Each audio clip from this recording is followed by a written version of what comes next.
Hey, friends. Welcome back to another episode of Living in the Sandwich Zone. So, here's the thing. Last week, I did my first video podcast. So, here I am again, realizing that doing the video thing in December really flies in the face of my do less mantra for the holiday season. So, for me, I kind of do this thing on the go, right? So, when I'm inspired, I turn on my microphone, I do my little spiely spiel, and I upload it. But now with the video thing, I'm like, just one more thing to set up. I don't know about that. So put a pin in that because who knows if I'll stick with it or not. But for now, take this as your holiday gift from me to you that you get to see me. Whoopsie, Baxter Boo. I'm recording here. Mm. Apparently Baxter um, has opinions about this video thing too. So let's just recap this last week. This last week, people keep asking me, what's retirement like, Karen? How is it?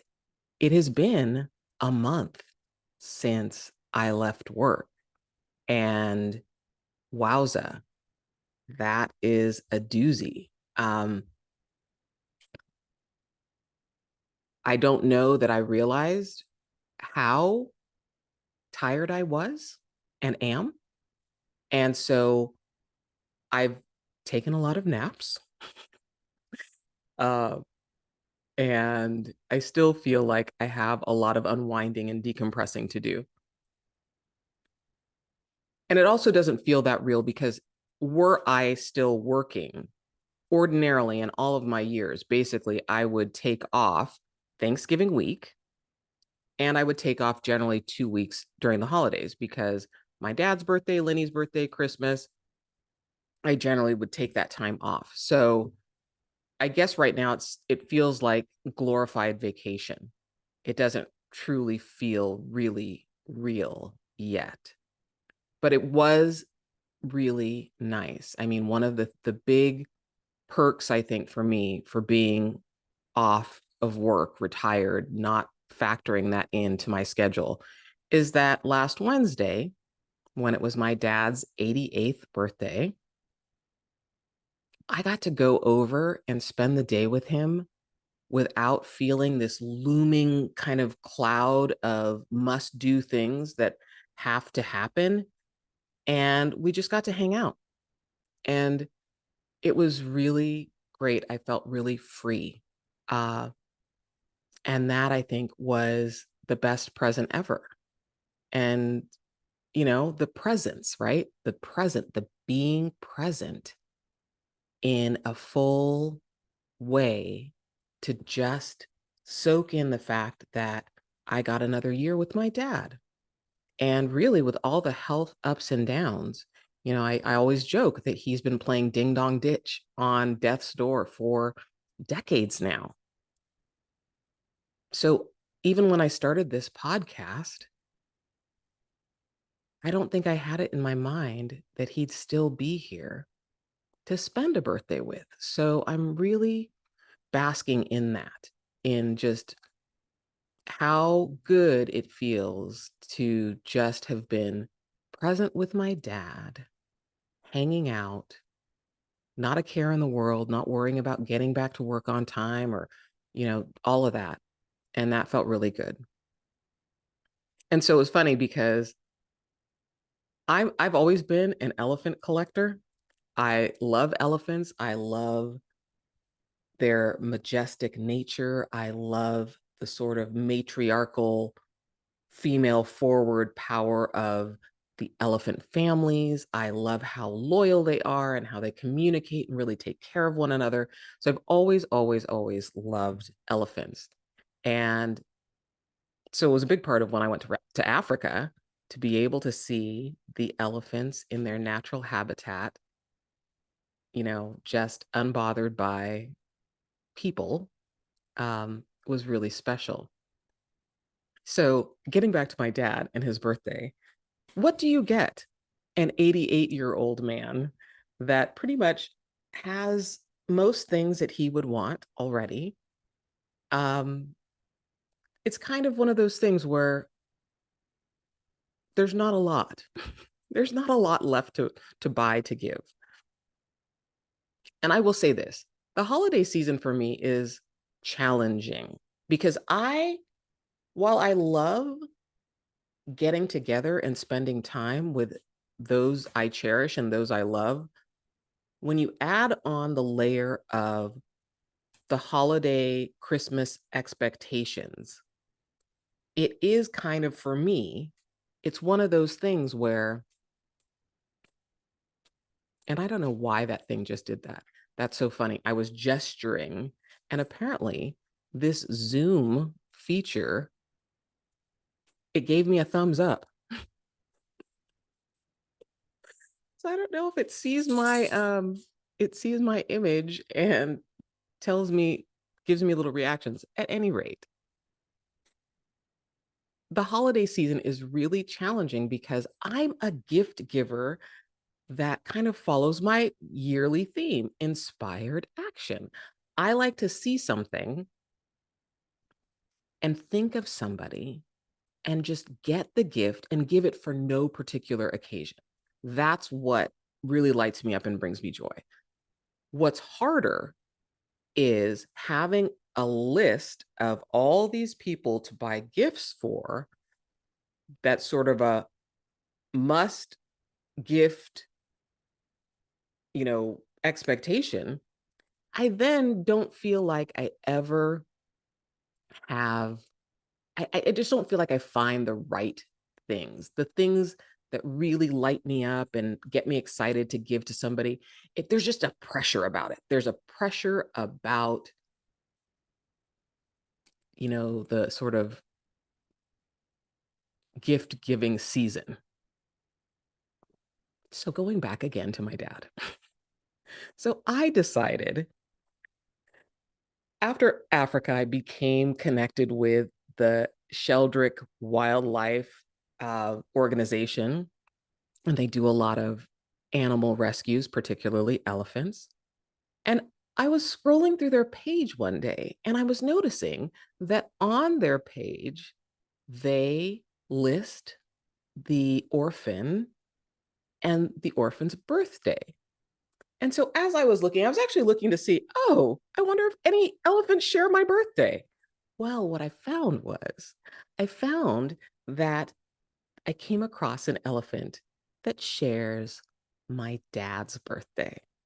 So I decided that that was the sign, that was the inspired action to adopt this elephant who shares my dad's birthday for my dad on his birthday. And so I went over to my parents' house and I was so excited. I was so excited, which I think, not working really frees me up to get excited about things because I think I had walked into my parents' house for so long where they could just feel the weight of everything on my shoulders. And I think I just looked super burdened and stressed. So there I am, skipping and hopping and prancing into my parents' home with this great idea. And so I said, Dad, I thought of what I want to give you for your birthday. I'm going to adopt you an elephant in Kenya. So, so we proceeded to go through and I read the story, the history of Imbirikani. That is my dad's elephant. And I read the whole adoptive story and how Imbirikani had a snare and a terrible leg wound, and they rescued her and have rehabilitated her, and she's doing wonderfully well now. And so we now are the adoptive, or my dad is, although I get the emails. My dad said that the updates could come through me as opposed to going to his email. So I will get the emails on Imbirikani and I will share them with my dad when I get them. So it's a gift that keeps on giving. My sister said, my sister said, it's kind of like when Fred gave Wilma the bowling ball. It was more of a gift for me than probably my dad, but um, it did bring us a lot of laughter and joy on his birthday. And yeah, it just was just something that was fun. And I don't know, it was a core memory. I created a core memory with my dad on his birthday this year. So that was a beautiful thing. And I I also and I also kind of on my dad's birthday had a little bit of an epiphany about myself. I've been really introspective about myself and particularly sitting with the things that rile me up, the things that sort of activate my system and make me feel kind of, I don't know, irritated or annoyed. And I'm trying to figure out ways to unplug from that, to recognize that something is getting my goat, but then to take a moment and pause. This is the power of the pause, to take the time to notice it, to observe what's happening in me, to be mindful of the way that I want to feel, and choose how I then will respond to that situation. Well, okay. So this part of the birthday day didn't go so well. However, I think that I'm on the road to recovery. So, one thing that I get agitated about, and it goes back to that thing that I'm talking about, presence. I am a creature of sort of the Stone Age. I like the old school human interaction. I like talking to people face to face. I like when people are fully engaged and focused on our exchange, our interaction, as opposed to the thing about like being on your phone and kind of just like half heartedly listening. So, note to file, if you are in my company, just take a moment to put your cell phone away. I know that it's habituated behavior because I see how connected I am to my device. And I've been to so many things, including funerals, where people are on their phone. It's like, so that is something that gets my goat. Like I'm an old school creature who loved the busy signal. Remember when you used to call somebody, do, do, do, do, do, do, do, do, do, do, and if they were on the phone, you would hear nee, nee, nee, nee, telling you that the person couldn't take your call. It just wouldn't go through. You would get the busy signal. So then came the invention of caller ID and call waiting, where you would buzz through. And not only would you buzz through, but generally you could see who was buzzing through. And so that was not something that I was excited about because it seemed like it's what I call a Bob moment, a better offer Bob.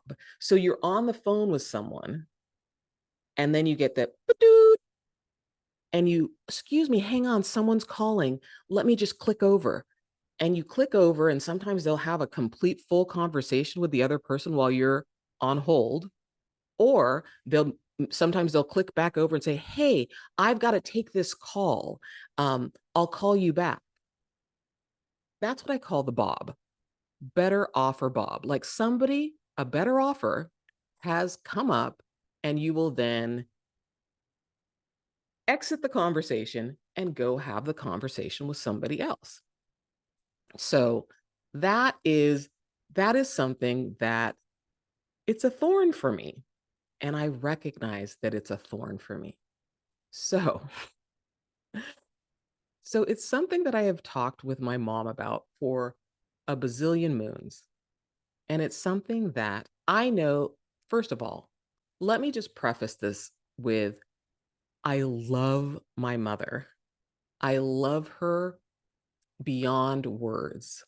And she is one of, if not the person I am most soul connected to on the planet. And so my mom has this thing about answering the phone.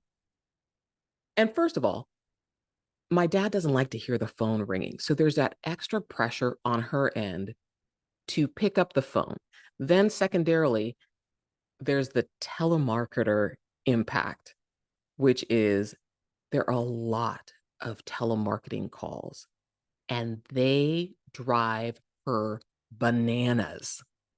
And so, and it's one of those things where my mom will pick up a telemarketing call and get super irritated with the person on the phone, will then hang up the phone, and then will want to tell me about the person who called and how irritating it was.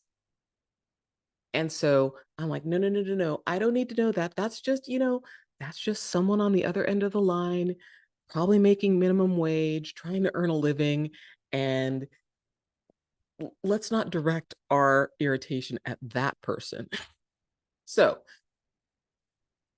I brought up when one of these phone call situations came up, I brought up the fact that I, it makes me feel, let me relanguage that I feel as if I don't matter or the person on the phone doesn't matter when there's this abrupt shifting of conversations to go to another conversation or to pick up a phone call on another line when you're already mid conversation with somebody else.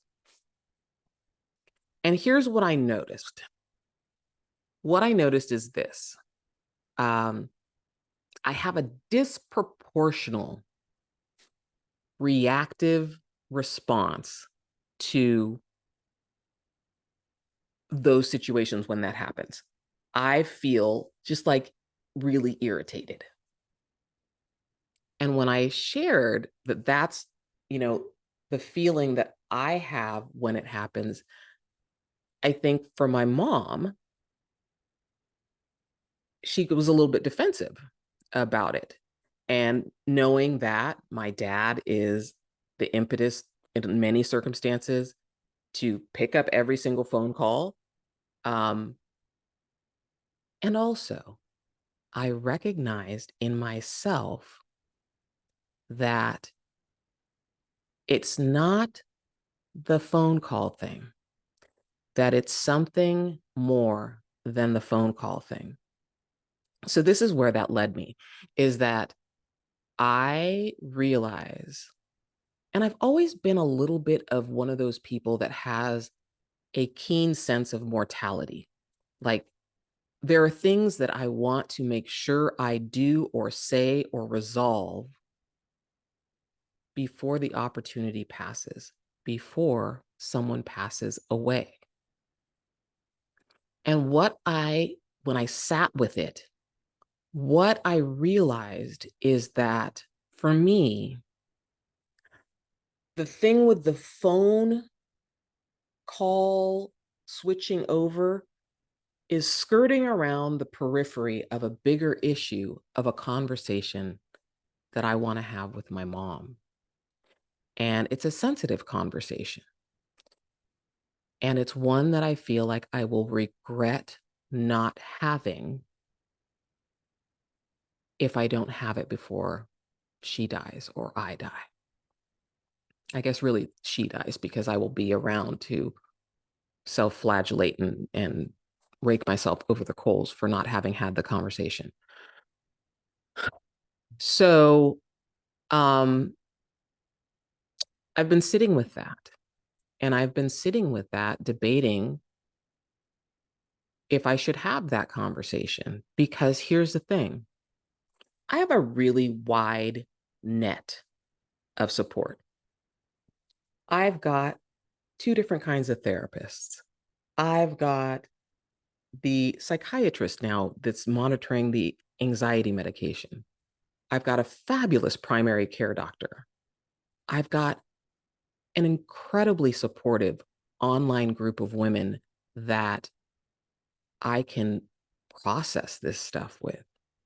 Not to mention my friends, the friend groups that you've heard about on this podcast. I have a lot of people that I can process with. And I'm also very much a verbal processor. I talk things out, I self reflect, I come to a new understanding of what things mean for me or how I want to reframe how I'm looking at something. And my mom doesn't have that. And so, what I've been sitting with this last week is that, do I want to have this conversation or initiate this conversation for my own satisfaction, for my own sort of emotional regulation and resolution of an issue that I've been holding on to, I think? Do I want to bring that up at a time in my mother's life where she doesn't necessarily have the resources to process it the way that I do? Because the last thing that I want is to have or bring up or initiate a conversation that ends up inflicting pain, where really what I'm trying to do is heal something and let it go. So I haven't quite wrapped my head around that. Um, I part of me feels like this is a me thing and I need to figure it out. But the other part of me feels like my mom and I have been through so much stuff together and we've been able to talk through so much stuff that I feel like if any two people could get through it, we could. So that, you know, again, and I think that hits on the whole phone switching thing. It hits on the presence thing. And I see in myself how important it is to be present, fully attentive, fully plugged into a conversation and interaction and exchange. I see how so often I will be on my phone with one hand scrolling and petting the dog with the other. And I see the difference when I put the phone down and I look my doggy in the eye and then pet. It's a different quality of interaction. So I guess I just say this to you because I feel like this is a season of giving presents. So this year, I hope that we can give our presence to our interactions with our loved ones and our friends and humanity at large. Um, because I think that that's one of the things that we're really being trained away from. And I know I am addicted to ye old phone. Uh, and so I am trying to catch myself. I'm trying to catch myself. So if it's whether it is petting the dog or talking to your kid when they come home from school, set it down. Whether it's at the end of the night, you laying in bed next to your partner and you're both scrolling instead of soul connecting. Um, I just really feel like we need to disengage to engage. So that is my thing, I think, for what I'm thinking about this holiday season is how can I be more present in my interactions in my life? So, yeah. So that's it. Those are my thoughts for this week. And for those of you who will be celebrating Christmas, Merry Christmas, Happy New Year. It's almost 2024. And like I said, I don't know about this video thing because dag burn nabbit, it just is like one more thing to do. So next week, we'll see whether I post a video episode or not. Remember, I'm all about do less for the holiday. So until next week, have a great week. And I hope that you celebrate the holiday well and go out and do something that brings you joy.